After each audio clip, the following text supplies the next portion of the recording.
Assalamualaikum warahmatullahi wabarakatuh. Waalaikumsalam. Kami di sini dari kelompok 1 yang beranggotakan saya sendiri Rahman Sidik dan rekan-rekan saya.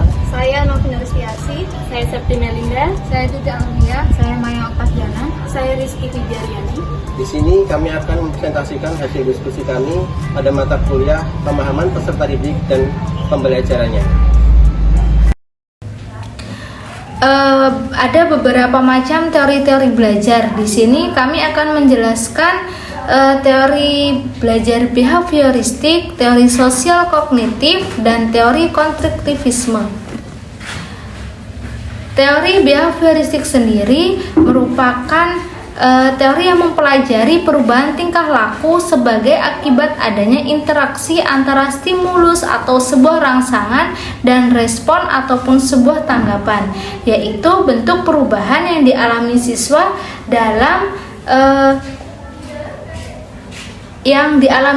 dalam hal kemampuannya untuk bertingkah laku dengan cara baru sebagai hasil interaksi antara stimulus dan respon itu sendiri. Dalam dunia pendidikan didasarkan pada teori behaviorisme yang menekankan bahwa perilaku manusia dapat dipahami, dijelaskan, dan diprediksi dengan memperhatikan respon terhadap rangsangan yang eksternal. Teori belajar behaviorisme menjelaskan mengenai pembelajaran dalam kaitannya dengan peristiwa-peristiwa yang sudah terjadi di lingkungan itu sendiri. Agar tercapai pembelajaran secara maksimal, ada beberapa hal yang perlu dipersiapkan oleh guru. Salah satunya yaitu menganalisis kemampuan awal dan karakteristik anak. Karena ada beberapa manfaat yang dapat diperoleh guru jika melaksanakan hal tersebut. Antara lain yaitu guru dapat mengetahui sosiokultural anak, termasuk latar belakang anak dari keluarga, ekonomi, dan lain-lain. Karena hal tersebut nantinya akan dapat mempengaruhi siswa belajar. Beberapa contoh atau salah satu contoh mengenai teori behavioristik dalam penerapan di kelas yaitu guru memberikan umpan balik yang konstruktif kepada siswa melalui evaluasi, ulasan, atau sebuah diskusi di dalam kelas itu sendiri. Baik, selanjutnya saya Novina Rizkyasi akan menjelaskan mengenai teori belajar konstruktivisme. Teori belajar konstruktivisme adalah teori yang meyakini bahwa pengetahuan dibentuk oleh diri kita sendiri.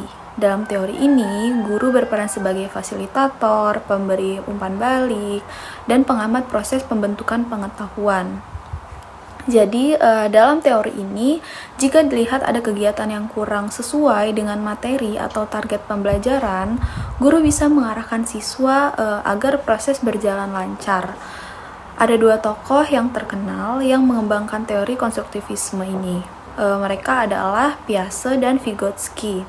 Piaget memfokuskan teorinya pada konstruktivisme kognitif, sementara Vygotsky menyampaikan tentang konstruktivisme sosial yang meyakini bahwa proses belajar anak dipengaruhi oleh lingkungan dan lingkungan sosial dan budaya.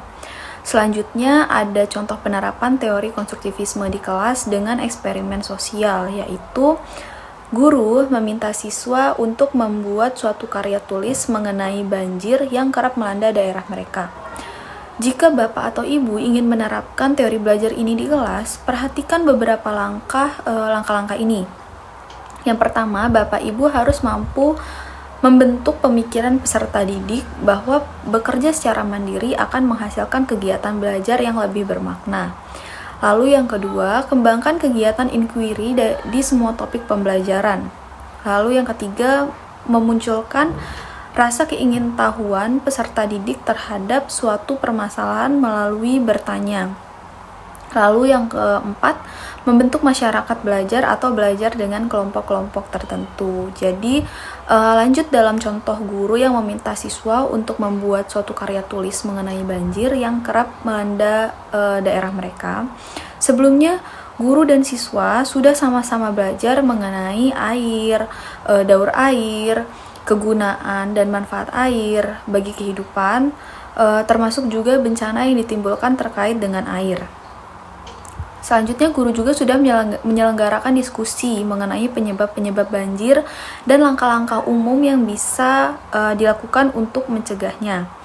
Kemudian, setelah semua sesi pembahasan teori tersebut selesai, guru meminta siswa untuk secara individu membuat rangkuman dan kemudian menuliskan bagaimana cara untuk mencegah banjir di daerah mereka. Itu saja pembahasan mengenai teori belajar konstruktivisme. Baik, selanjutnya saya akan melanjutkan penerapan teori belajar kognitif. Teori belajar kognitif ini ialah perubahan dalam struktur mental seseorang yang atas kapasitas untuk menunjukkan perilaku yang berbeda. Penerapan teori belajar kognitif ini dalam pembelajaran yaitu perlu difokuskan pada proses berpikir siswa dan memberikan strategi yang tepat berdasarkan fungsi kognitif mereka. Teori belajar kognitif adalah teori yang menggambarkan bahwa belajar terdiri dari beberapa proses, di antaranya yaitu yang pertama ada analisis, yang kedua mengolah informasi, yang ketiga prediksi, dan yang terakhir adalah problem solving. Teori ini lebih mengutamakan proses belajar daripada hasil belajar. Dengan menerapkan teori ini, kita sebagai pendidik dapat lebih mudah untuk menjalankan proses belajar dan menyelesaikan permasalahan yang akan datang. Teori kognitif ini memiliki beberapa fungsi. Fungsi yang pertama yaitu fungsi perhatian, yang kedua yaitu fungsi memori atau daya ingat, yang ketiga fungsi eksekutif, yang keempat fungsi kemampuan berbahasa, yang kelima fungsi merasakan dan mengenali. Seorang ahli yaitu Piaget menyatakan bahwa ada 4 tahapan dalam tahapan pembelajaran kognitif ini, yaitu yang pertama ada tahap sensimotorik, yang kedua tahap praoperasional, yang ketiga tahap operasional konkret, dan yang terakhir ada tahap operasional formal. Teori belajar kognitif ini memiliki beberapa keunggulan. Keunggulan yang pertama atau kelebihan yang pertama yaitu proses belajar akan lebih inovatif, kreatif, dan mandiri. Saat kita mengaplikasikan belajar kognitif, secara tidak sadar, siswa atau peserta didik akan dituntut untuk lebih inovatif serta kreatif. Selain itu, siswa juga akan menjadi lebih mandiri dalam mempelajari suatu hal. Kelebihan yang kedua yaitu membuat belajar menjadi lebih mudah dipahami. Karena sistem belajar kognitif ini mengharuskan siswa atau peserta didik menjadi lebih aktif dalam belajar, sehingga secara tidak langsung juga akan membuat siswa menjadi terpancing untuk belajar, mengambil informasi, dan menyimpan pengetahuan. Jadi, dapat disimpulkan bahwa teori belajar kognitif ini merupakan teori yang menggambarkan bahwa belajar terdiri dari beberapa proses seperti analisis, mengolah informasi, prediksi, dan problem solving. Dengan teori ini, siswa diharuskan untuk menjadi seorang yang inovatif, kreatif, dan juga mandiri dalam mempelajari suatu hal. Baik, saya Septi Melinda akan melanjutkan presentasi mengenai mode-mode pembelajaran yang terbentuk berdasarkan prinsip konstruktivisme. Yang pertama yaitu mode pembelajaran jigsaw. Mode pembelajaran ini merupakan pembelajaran yang dilakukan secara berkelompok, yang beranggotakan beberapa orang dan bertanggung jawab untuk menguasai materi yang telah ditentukan dan menyampaikan materi yang telah dikuasai kepada kelompok lainnya. Manfaat model pembelajaran ini yaitu dari model pembelajaran ini, jigsaw ini mampu meningkatkan kemampuan peserta didik, menimbulkan motivasi belajar yang tinggi, serta meningkatkan hasil belajar yang tinggi. Adapun sintak dari model pembelajaran jigsaw yaitu yang pertama, peserta didik membuat kelompok yang terdiri dari 4-6 anggota. Dalam kelompok peserta didik akan diberikan submateri yang berbeda.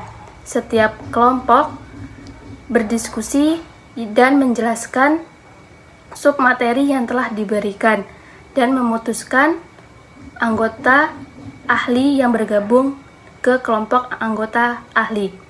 Anggota ahli akan mendiskusikan setiap sub materi yang ada dan mengkondisikan satu dengan yang lainnya.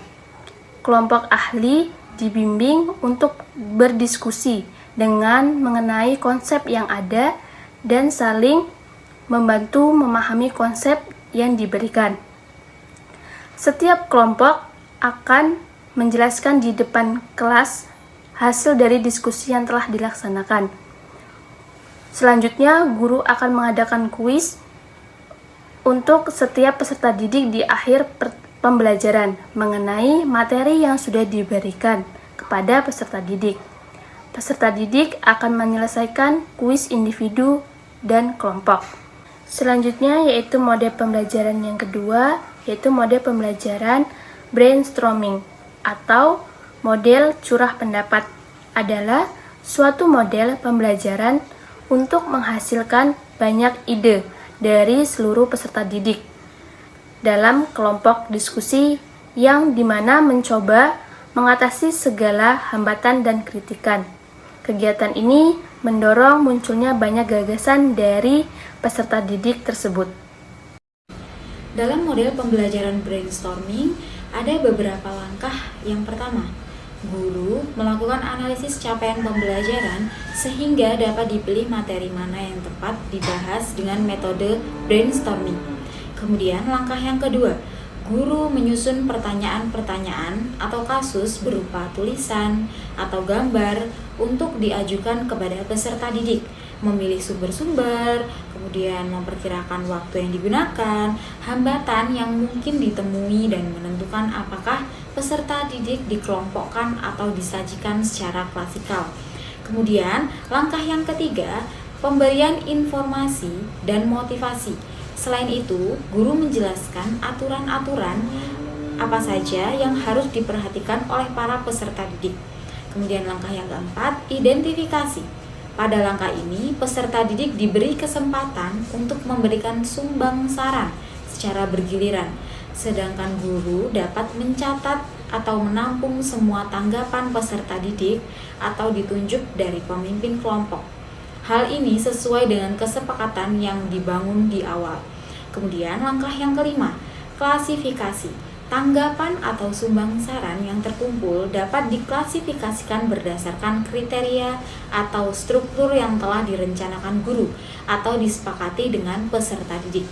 Kemudian langkah yang keenam adalah verifikasi. Secara klasikal atau berkelompok, diberi kesempatan untuk meninjau kembali tanggapan atau sumbang saran yang telah diklasifikasikan. Kemudian langkah yang ketujuh, konklusi. Pemimpin kelompok atau secara bersama mencoba menyimpulkan atau menyepakati butir-butir alternatif pemecahan masalah atau topik yang dibahas. Dalam penerapan metode brainstorming, guru perlu mengkondisikan agar peserta didik tidak ada yang mendominasi dan semua peserta didik harus mendapat giliran. Jika ada peserta didik yang kesulitan dalam mengajukan pendapat, guru perlu menuntun dan memotivasi. Kemudian, model yang selanjutnya adalah model pembelajaran role playing atau bermain peran.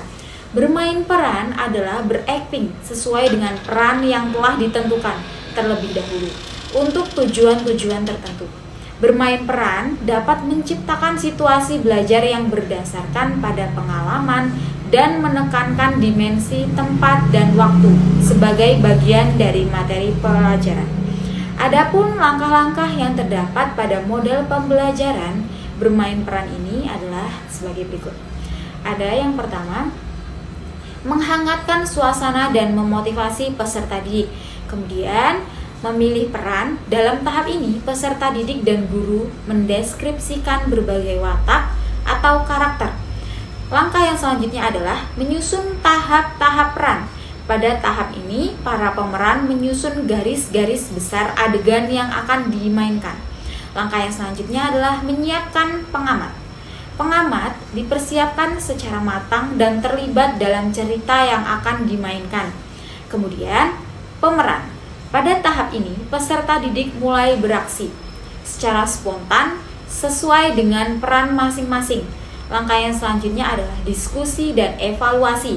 Langkah berikutnya adalah menganalisis dari permainan tersebut, membagi pengalaman dan mengambil kesimpulan. Baik, di sini saya Rizky Fijariani akan memaparkan jawaban dari pertanyaan Tania anak usia 7 tahun memiliki kemampuan yang rendah dan keinginan yang rendah untuk sukses. Berdasarkan teori dari Robert J. Havigurs dalam Sumantri tahun 2014, Tania sedang berada pada masa middle childhood yang memiliki ciri yang pertama, mampu berpikir lebih kompleks, kedua, belajar keterampilan fisik, ketiga, belajar dengan usia yang sama atau teman sebaya, keempat, menyadari perannya sebagai laki-laki atau perempuan di dalam hubungan sosial, dan yang terakhir dengan mengembangkan keterampilan dasar seperti membaca, menulis, dan berhitung.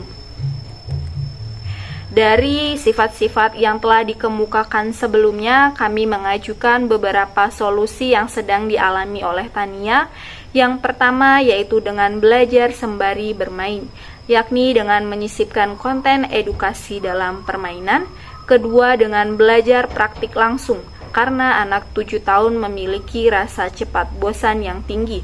Kemudian yang ketiga, dengan memberikan perhatian khusus kepadanya, baik dari orang tua maupun dari gurunya.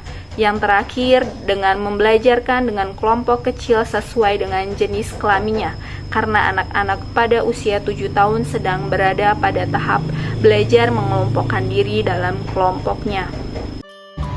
Demikian presentasi dari kelompok kami. Kami mengucapkan terima kasih atas partisipasinya. Kami akhiri. Billahi taufiq wal hidayah. Wassalamualaikum warahmatullahi wabarakatuh.